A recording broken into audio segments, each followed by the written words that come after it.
guys! Today ay samahan niyo akong gumawa ng homemade milk tea. Ayan. So, meron ako ditong Lipton yellow tea. Ayan.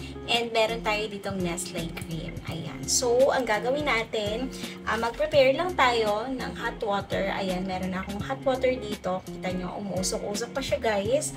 So, kukunin lang natin yung ating Lipton milk tea. Meron ako ditong dalawa. So, tansyahin na lang natin kung ano yung mas maganda. Kung dalawa ba or isa.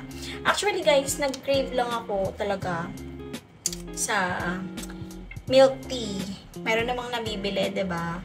Pero ito kasi gagawin ko ay keto-friendly.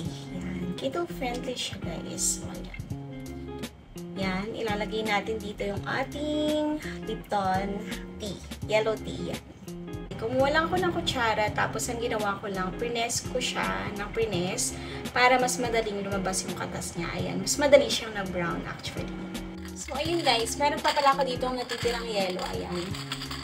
Diba? Napakagaling talaga ng thermoflask na yarn. Tapos, syempre, kukuha pa tayo ng isang lalagyanan. Dito natin ilalagay yung matitimpla nating milk tea. Ayan. Ito yung yellow ha, pero kung gusto nyo, meron kayong aqua flask para mas matagal yung kanyang lamig. Pwede naman. Pero ako ito gusto ko kasi sip-sip lang. Ganon.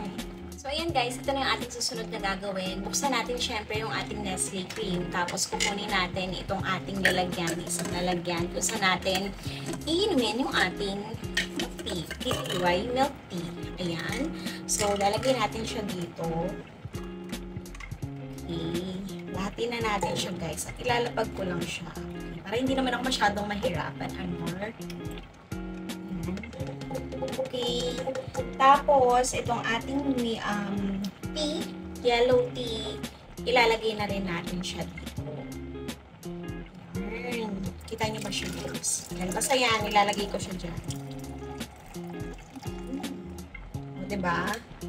Ayan. Tapos, mix lang natin kung maayos. Mix natin siya.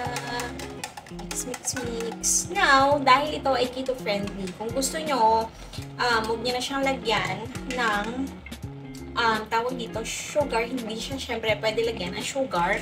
Pero kung gusto nyo naman ay lalagyan natin siya ng Splenda. Kung meron kayong mga Splenda sa inyong mga tahanan, ayan, pwede naman natin siyang lagyan. Ayan. Kung gusto nyo na konting tamis. Yan. Lalagyan natin siya. And ang kagandahan dito sa Splenda na to, ayan, this is 0 calorie sweetener. Ayan, yung kulay yellow na yan.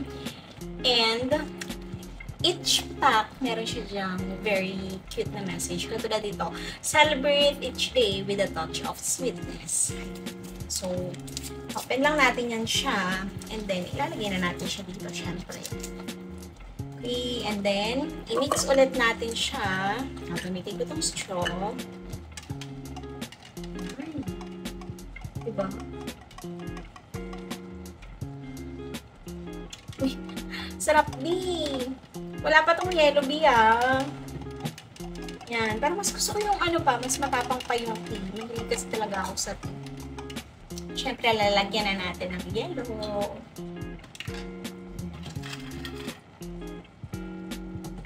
Nakakandaan lang tayo guys. Ano ba ito? Okay.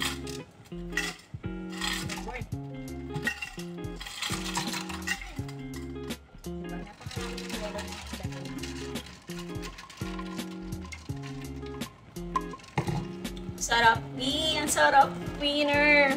Try nyo na rin to guys, try nyo na at home. Tapos comment kayo down below kung ano yung naging result. Masarap din ba yung nagawa ninyo.